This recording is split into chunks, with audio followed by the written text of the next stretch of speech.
지난주 이렇게 우리 하늘샘 교회 가족 야유회로 잘 다녀왔고, 또 여러분들 개인적으로 어린이날, 어버이날까지 연휴와 가족 행사로 또 보내시느라고 시간을 아마 다 썼을 겁니다.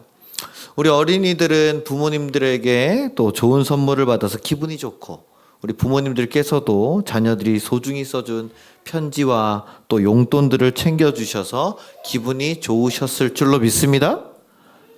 부모님들 표정이 별로 안 좋으시네요. 그죠? 네. 제가 교회에서 아이들을 만나면 물어봐요. 어제도 엊그제 이렇게 왔길래, 야, 니네 어린이날 선물 뭐 받았냐? 이렇게 물어보거든요. 그러면 신나가지고, 저 얼마 받았어요? 얼마 받아서 뭐 게임에 다 질렀다요? 뭐 이런 친구들도 있고, 뭐 핸드폰 바꿔주셨어요? 이런 친구도 있고, 저는 컴퓨터를 바꿔주셨어요? 뭐 이런 친구도 있고, 150만 원짜리인가? 이렇게 바꿨다는 친구도 있고, 뭐 자전거 사주셨어요? 이러더라고요. 근데 자전거가 저희 때 자전거가 아니더라고요. 그쵸? 저희 때는 자전거 뭐 한 10만 원이면 우와 이랬는데 요즘 애들은 40만 원. 바디만 40만 원. 이야, 그래서 휠까지 달면은 한 80만 원짜리 끌고 다니시더라고요. 네. 그런 거 막 그 밑에 보면 널브러져 있잖아요. 그쵸? 카페 같은 데 보면은. 하여튼, 야, 그래서, 야, 너 대단하다. 막 그렇게 하는데 그래서 제가 막 흥분해가지고 막 자기 자랑을 막 합니다. 지네들끼리도 막 그러면서. 제가 제일 황당했던 거는 요새 컴퓨터에 들어가는 그래픽 카드라는 게 있잖아요. 그래픽 카드. 근데 그게 뭐 RTX 2050인가 뭐 한 200만 원짜리가 있어요. 근데 그거를 받았다고 자랑을 하는 거예요. 그래서 제가 너무 이해가 안 돼가지고, 아니 네가 무슨 그런 거를 돌릴 만큼 컴퓨터가 그렇게 고사양이야? 네 게임 뭐 하는데? 발로란트요. 또 뭐 하는데? 로블록스요. 그 우리 교회에서도 돌아가지고 10만 원짜리인데. 그래서 야, 근데 뭐 250만 원짜리 사야? 이거를 사야 친구들 사이에서 안 꿀린다고. 아니 무슨 우리 남자들 자동차 튀어가지고 너 포르쉐야? 나 BMW 뭐 이렇게 얘기하는 것처럼 너 RTX 몇이야? 1070 갖다 버려 이렇게 하는 거잖아요. 나 2050이야. 뭐, 야, 깜짝 놀랐습니다. 하여튼 애들 때부터 중학생부터 그래픽 카드 계급 이런 논쟁이 있으니 참. 그래서 제가 너무 어이가 없어서 물어봐요. 야, 그럼 어버이날에는 뭐 해드렸냐? 그럼 갑자기 표정이 굳습니다. 흥분이 순식간에 가라앉아요. 그러면서 이렇게 얘기합니다. 편지 써드렸어요. 편지 써드렸어? 네. 카네이션을? 저기 이따가 사면 돼요. 8,000원짜리? 아니요. 4,500원짜리? 네. 어차피 한 송이만 드리나 하나 드리나 똑같대요. 야, 그래가지고 진짜 니네 너무한다 진짜. 네 편지는 언제 썼어? 학교에서요. 그렇죠. 애들이 뭐 시간 내서 쓰겠습니까? 에? 저희 애들도 요번에 편지 썼는데 니 언제 썼냐 그러니까 학교에서. 그래도 조금 정성스럽게 썼더라고요. 근데 그 편지 내용이 뭐 다 똑같잖아요. 그죠? 뭐 낳아주셔서 감사합니다. 길러주셔서 감사합니다. 이제 속 그만 썩일게요. 게임 줄일게요. 폰 줄일게요. 엄마 아빠 말씀 잘 들을게요. 다 거짓말이죠. 다 거짓말. 그날만 이렇게 모면하려는 거짓말들. 아이고 진짜. 물론 아이들이 받은 용돈으로 부모님 마음에 쏙 드는 선물을 사올 수가 없겠죠. 당연히. 그렇지만 그래도 요즘 아이들이 자기가 받는 선물은 너무나 당연하게 여기면서도 부모님께 드리는 선물을 아까워하는 거예요. 그 저희 집에서도 봤습니다. 아까워하는 거야. 니네 이렇게 케이크라도 좀 돈을 모아서 사. 그러니까 우리가 내야 해? 그래가지고 안 사놓으면 죽는다. 그랬더니 사놨더라고 이렇게. 그러니까 요즘 아이들이요. 부모님한테 돈을 쓰는 걸 아까워하더라고요. 저도 그랬던 것 같아요. 그죠? 어떻게 부모님께 그 사랑을 표현해야 되는지도 잘 모르고 그런 것 같습니다. 부모도 자녀를 사랑하고 자녀도 부모를 사랑하는 게 확실한데 그 어느 한쪽이 그 사랑을 예를 들어서 부모가 또 표현을 못 해줬든지 어린이날 그냥 퉁치자 하고 넘어갔든지 만약에 그랬다면 어쨌든 한쪽은 서운하고 실망할 수밖에 없겠죠.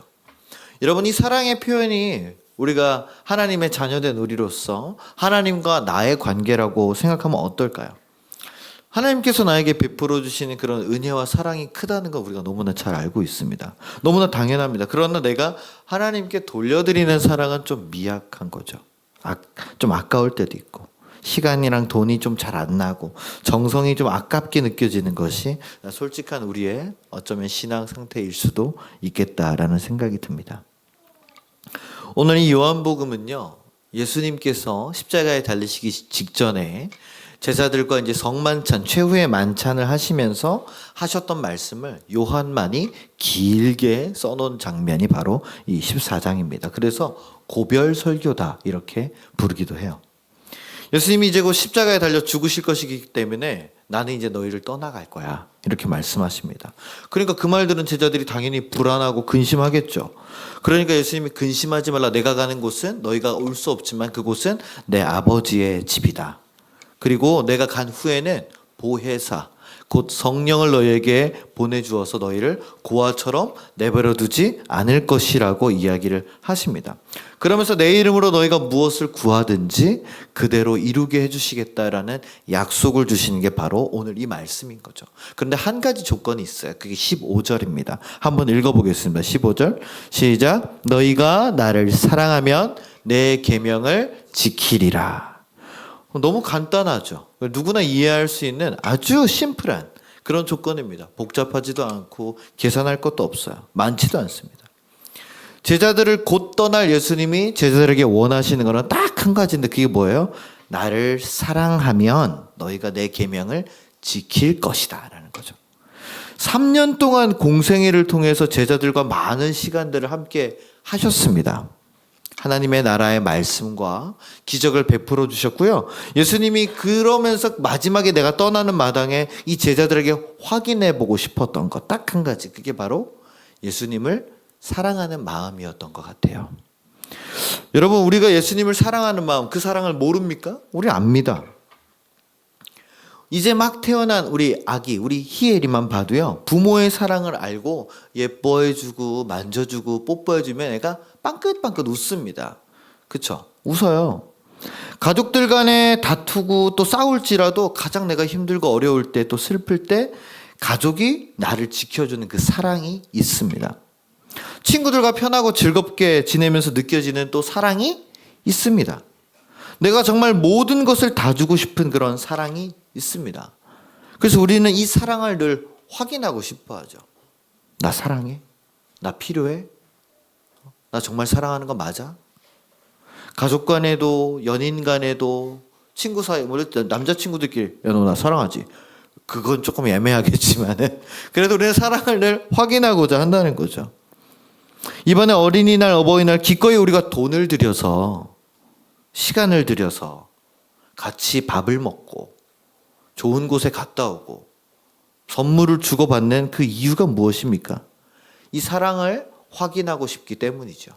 그죠? 제가 이렇게 차 타고 가다가 어린이날, 어버이날을 맞이해가지고 라디오가 나오는데 라디오에서 이제 그런 사연이 나오더라고요. 부부가 이제 막 얘기를 하는 거예요. 근데 이제 부부가 좀 이제 경제 사정이 요즘 어렵잖아요. 그래서 예전에는 뭐 한 50만 원 드리고 식사도 다 대접하고 그랬대요. 근데 좀 힘드니까 아내가 여보 이번에는 식사만 하든지 용돈만 드리든지 둘 중에 하나만 하자. 선택해. 그래서 그거를 라디오에 올라온 거예요. 청취자 여러분 어떻게 생각하십니까? 지금 받겠습니다. 문자로 샵 1번 해가지고 보내주세요. 그랬더니 78%가 뭐가 나왔게요? 용돈만 보내드리자로 나왔습니다. 왜냐면 밥 먹는 게 또 부모님과 같이 시간 맞추고 하는 게 너무 좋지만은 나중 되면 부모님이 허전해 하신다는 거예요. 허전해 하신다는 거죠. 그래서 아유 바쁜데 괜찮아. 안 와도 돼. 밥은 맨날 먹을 거 뭐 어때? 어른들이 늘 하시는 말씀 아니에요. 그죠? 그러나 계좌이체는 해야 된다. 네. 정확히 입금은 돼야 된다라는 거죠. 그게 78%입니다. 8%. 그것도 뭐예요? 그것도 사랑을 확인하는 거잖아요. 그렇죠? 네? 그냥 말로만 하는 사랑은 흩어지는 연기와 같이 사라져버리고 남질 않습니다. 그래서 이 사랑에는 말뿐만이 아니라 사랑하는 만큼의 나의 행동과 시간과 노력과 물질이 들어가기 마련입니다. 어제부터 금요일부터 비가 왔나요? 금요일 밤부터 비가 포슬포슬 와서 어제도 비가 왔습니다. 어제 근데 결혼식에 갔다 왔어요. 도착해 보니까 일반 예식장이 아니더라고요. 정릉 쪽에 넘어가는데 옆으로 빠지는데 어떤 한적한 곳에 딱 차려져 있는 카페 레스토랑이었습니다. 이야. 근데 거기서 비가 오는데 야외 결혼식을 하더라고요. 야, 그래서 좀 늦게 도착했는데 제가 놀란 것은 비가 오는데도 우산 없이 그 비를 다 맞으면서 신랑 신부, 주례하시는 목사님, 양가 부모님, 그리고 그들을 정말 사랑하는 친지들이 거기 가든에 쪼르륵 있더라고요. 야, 그래서 대단하다. 아마 뭐 촬영 때문에 그랬겠죠. 그래서 저는 그걸 보면서 엄마를 모시고 실내로 들어갔습니다. 저는 그 정도로 친하지는 않았거든요. 뭘 비 맞으면서까지 내가 그 사람을 축하해 준다고. 저는 순전히 엄마 때문에 갔지. 친척 어른들 뵈러 외가댁 보러 이제 간 거지. 그래서 저는 딱 들어가서 모시고 있었어요. 따뜻하게. 근데 막 신부가 어깨에 드러내고 오프숄더해서 드레스를 입고 있으니까 막 바들바들 떨리더라고요. 그러면서 아유, 야, 대단하다. 저도 제 생각이 났습니다. 제가 결혼식 했던 게. 그래서 결혼식을 가면 이렇게 제 결혼식이 아직은 생각이 조금 나요. 아직은 좀 나야 되는 때죠. 그렇죠? 아직은 좀 나더라고요. 그래서 가장 축하를 많이 받고 가장 행복해야 되는 결혼식인데 가장 예쁘고 멋지게, 그런데 저렇게 만약에 비가 온다. 물론 날씨는 내가 어떻게 할 수 있는 게 아니지만은 그러면 저라면 어떨까 기분이. 저라면 기분이 참 안 좋겠다라는 생각이 들더라고요. 물론 그거를 뭐 티를 안 내겠죠. 물론 저보다 우리 신부가 더 속상해 할 테니까 생글생글 웃고 있겠지만은 그래도 속으로는 좀 짜증이 날 것 같아요. 그래서 제가 이렇게 신랑 신부 얼굴을 이렇게 쓱 봤습니다. 어떻게 하고 있나. 근데 신랑이 싱글싱글 웃고 있더라고요. 계속 이렇게 웃고 있어요. 그래서 아유, 좋겠구나. 물론 어느 정도 참고 연기하는 것도 보이겠지만 그러나 그 웃음 띤 얼굴에서 제가 볼 수 있었던 것은 사랑이었습니다. 사랑하기 때문인 거죠. 사랑하기 때문에 내 여자를 위해서, 내 가족들과 손님들을 위해서 이 모든 것을 참고 견딜 수 있다는 그 사랑의 표정을 어제 볼 수가 있었습니다. 오랜만에 좀 로맨틱하더라고요. 우리도 이런 사랑이 있습니다. 늘 모든 사람에게 항상 똑같지는 않더라도 내가 사랑하는 사람, 내가 사랑하는 무언가를 위해서라면 기꺼이 참고 나를 희생해도 아무렇지도 않은 그런 사랑이, 그런 힘이 우리에게 있습니다. 지난주 야유회에 오신 성도님들을 보면서 저는 그 교회를 향한 성도님들의 사랑을 볼 수 있었어요. 우리 교회에서 같이 출발하신 분들도 있지만은 대부분 다 따라오셨더라고요. 그렇죠? 다 따라오셨어요. 인천에서 4시간, 강화에서 3시간, 대중교통으로 4시간. 정수야? 아직도 피곤한 거 아니지? 그리고 가평 산소까지 그 길 막히는 도로를 뚫어서 기꺼이 오시는 분, 우리 이민재 집사님도 주일날 그 오시느라고. 그렇죠? 예배 끝날 때 딱 오셔서 얼마나 감사했는지. 그죠? 그 서운했을 뻔했잖아요. 그렇죠? 거기 안 왔으면은. 정말 감사한 마음이었어요. 입장 바꿔서 제가 만약에 일반 성도인데 같이 출발을 못 하게 됐어요. 그래서 제가 렌트카를 하든지 대중교통을 하든지 저보고 따로 오래요. 우리 김충만 목사님이. 예? 그러면 제가 고민하겠죠. 가야 되나? 가야 되나? 갈등을 엄청 했을 것 같아요. 그러다가 결국에는 저 몸이 좀 안 좋아서 죄송해요. 못 갈 것 같아요. 그렇게 얘기를 하고 저는 접을 것 같습니다. 제가 저를 볼 때 그래요. 그러니 여러분들이 그렇게 시간을 내서 함께 한다는 게 교회를 위해서, 공동체를 위해서 그 사랑함을 몸소 보여주신 줄로 믿습니다. 할렐루야. 물론 피치 못할 사정으로 이번에 함께 못하신 분들도 마음으로 함께 해주셨음을 좀 믿습니다. 그리고 다음에 또 기회가 있어요. 언제요? 여름 수련회 때. 그래서 그때는 꼭 보여주시기를 부탁을 드립니다.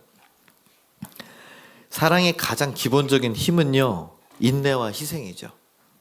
오죽하면 사도 바울도 고린도전서 13장 4절에서 그 사랑에 대해서 이야기할 때 뭐라고 시작합니까?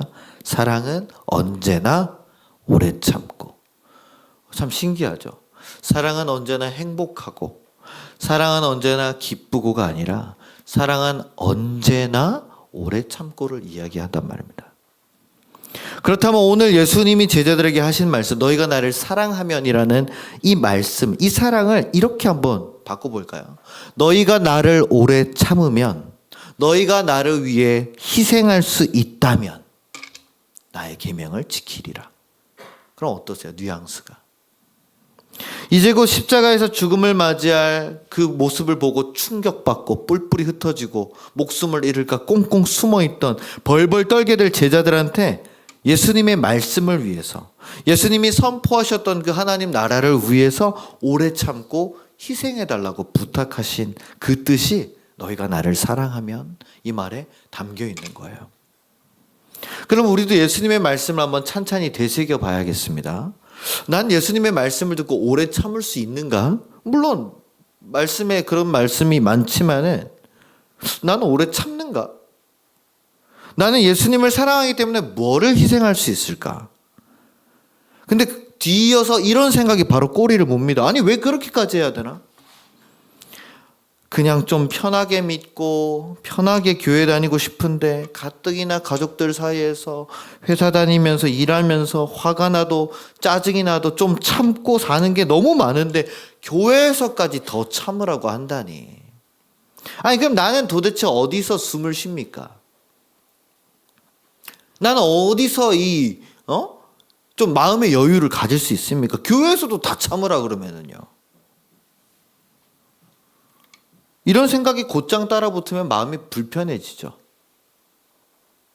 마음이 불편해져요. 그럼 한 가지만 더 생각을 해봅시다. 자, 애초에 예수님을 정말로 믿는다는 게 예수님을 사랑하는 것이라면은 정말 예수님을 사랑하는 게 맞을까요? 여러분, 믿음과 사랑이 다릅니까? 믿음이 사랑이죠. 사랑하기 때문에 믿고 믿으니까 사랑할 수 있는 겁니다. 그래서 믿음과 사랑은 분리되지 않고 참된 믿음은 반드시 사랑으로 표현됩니다.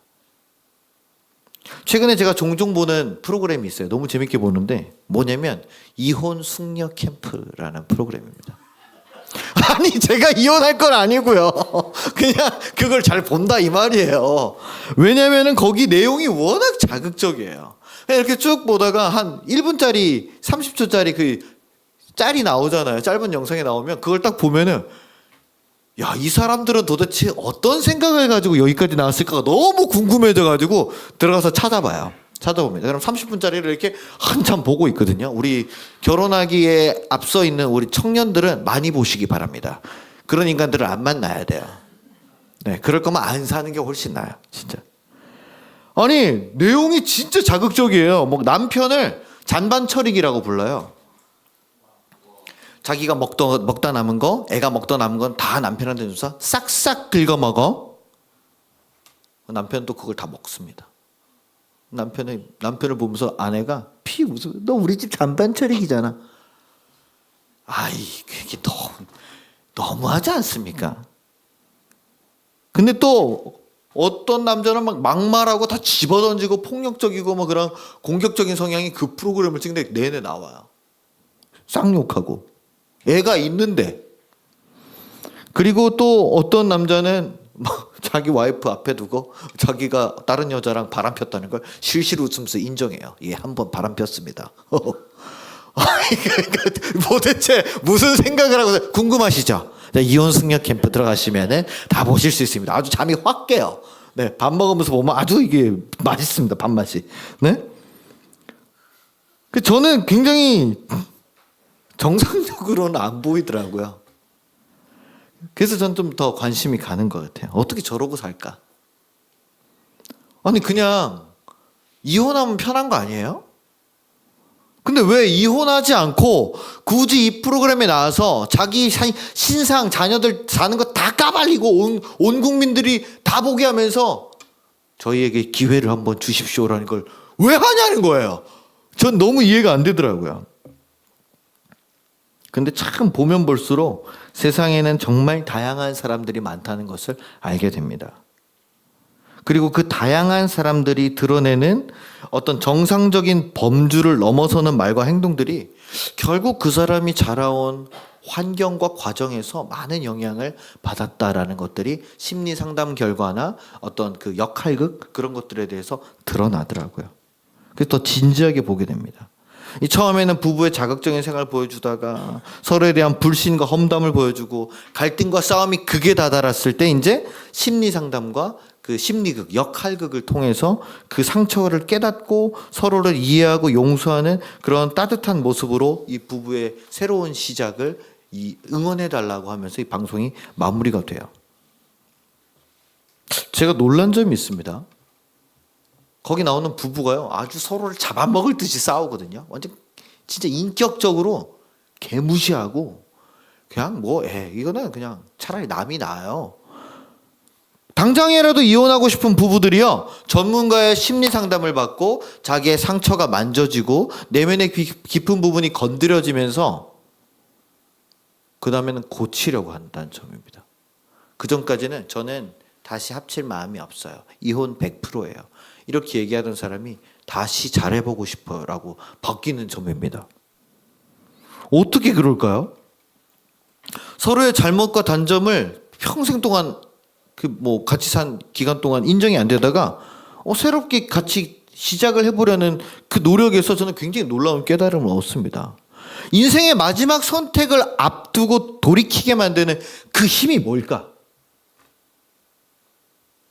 더 이상 사랑할 힘조차 남지 않았어요. 저는 저 사람이랑 한 공간에서 숨 쉬는 것도 듣기 싫어요. 이렇게 말하는 아내와 남편이 돌이키게 만드는 그 힘이 뭐냐는 거예요.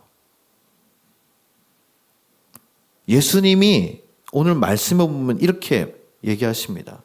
나를 사랑하면 나의 계명을 지키리라. 그렇습니다. 이 부부들은 정말 문제가 많지만은 그 문제를 해결할 수 있는 방법이 자기들한테 없다는 걸 깨달은 거예요. 자기들한테 없다는 거예요. 그래서 누구 말을 듣습니까? 심리 상담가, 이혼 전문 상담가의 말을 듣습니다. 누구씨 이렇게 하시면 안 돼요. 이런 모습 이렇게 하시면 안 돼요. 뭐뭐 하셔야 돼요. 이제는 나의 생각과 방식을 따라서 해왔던 대로 사랑하면 안 되겠구나. 전문가가 나에게 알려주는 그런 말과 행동과 표정으로 서로를 더 이해하고 사랑해야 내 이 가족을 지킬 수 있겠구나. 그것이 깨달아졌기 때문에 그들에게 새로운 힘이 생겨나더라고요. 들을 수 있는 힘이 생겨나는 겁니다. 여러분, 우리도 신앙생활 하다가 번아웃이 옵니다. 그죠? 슬럼프도 옵니다. 왜 그래요? 번아웃이랑 슬럼프 안 오는 사람은 없습니다. 왜 그러냐면 예수님의 사랑이 처음엔 내 기준이었어요. 그래서 예수님이 주시는 은혜 받고 교회 오면은 사람들하고 같이 얘기하고 찬양하고 기도하고 말씀 듣는 게 너무 즐거운 거예요. 그래서 제가 이거 할게요, 저거 할게요, 봉사도 하고 헌신도 하고 이것저것 다 쫓아다니고 그러기 시작합니다. 근데 그러다 보니까 누구만 남아요? 나만 남아요. 나만. 내가 처음에는 기쁘게 했던 그 일들을 왜 나만 하고 있지? 왜 쟤는 안 하지?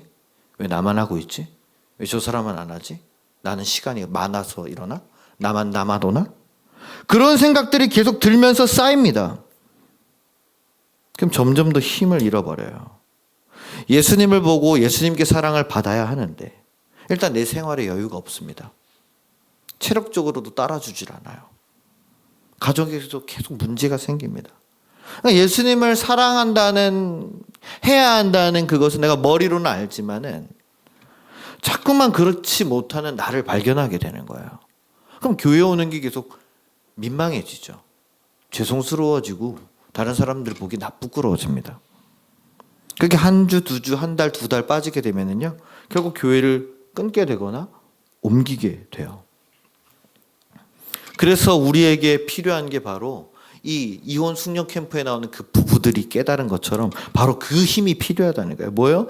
사랑하기 때문에 누구를요? 예수님을 사랑하기 때문에 예수님 때문에 내가 힘든 것을 참을 수 있고 내가 기쁘게 일들을 감당할 수 있는 그 힘.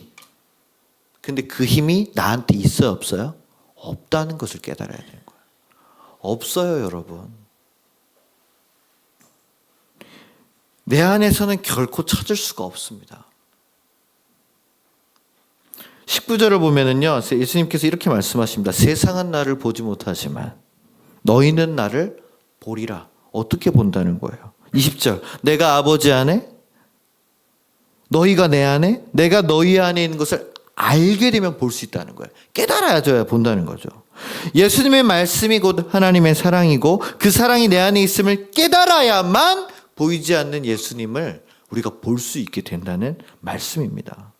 그리고 그제서야 예수님의 사랑이 깨달아져야 그 말씀을 지킬 수 있는 힘이 나오는 거예요. 그래서 그 전까지는요, 죄송하지만 예수님을 진정으로 사랑하지 못하는 상태입니다. 예수님을 사랑하지 못하기 때문에 사랑이 깨달아지지가 않아요. 그래서 예수님의 말씀 또한 지키는 게 너무 부담스럽고 버겁고 힘들어요. 제가 신학교를 같이 다니던 동기들이 있습니다. 물론 다들 목사님이 된 분들도 많지만은 그때 참 학교 열심히 다니고요. 저보다 사역을 훨씬 열심히 했던 친구들도 많이 있어요. 근데 벌써 뭐 제가 공공학번이니까 그리고 나서 대학원 졸업하고 연락 끊기고 한 지 한 20년은 됐죠. 그 친구들이 어떻게 사는지가 보여질 때가 있어요. 어디서? 페이스북 보면 다 있습니다. 자기들 근황들을 올리고 하는 그런 사진들이 올라오는데 과거에 같이 신학생이고 같이 신학교 다녔을 때의 모습만 제가 기억하던 저로서는 그 사진을 보고 그 이야기를 들으면 굉장히 낯설더라고요. 왜요? 전혀 교회와는 상관없는 삶을 살고 있더라 이겁니다. 교회는 다니고 있는 건지 뭐 하고 사는 건지 잘 모르겠어요. 그러다가 한번 누구 동기 결혼식인가 어디서 한번 만났던 적이 있습니다. 그래서 우연히 얘기를 나눌 기회가 있어서 야, 잘 지냈어? 너 어떻게 지내? 너 페이스북 보니까 좋아 보이더라. 교회는 다녀? 이러면서 그럼 막 웃으면서 막 그냥 웃습니다. 그래서 야, 너 요즘 자유롭게 살더라. 그러니까 나 요즘 자유롭지. 자유롭대요. 그래서 야, 너 그때 굉장히 교회 활동 열심히 하지 않았냐? 웨슬리 기도 모임 이런 것도 하고 예수전도단 이런 것도 하고 IVF 이런 것도 저는 그런 거 안 했거든요. 저는 딴따라 동아리 했습니다. 딴따라 동아리. 피아노 치고 이렇게 노래하고 이런 거 조금 했습니다. 그때 우리 사모가 반한 거예요, 저한테.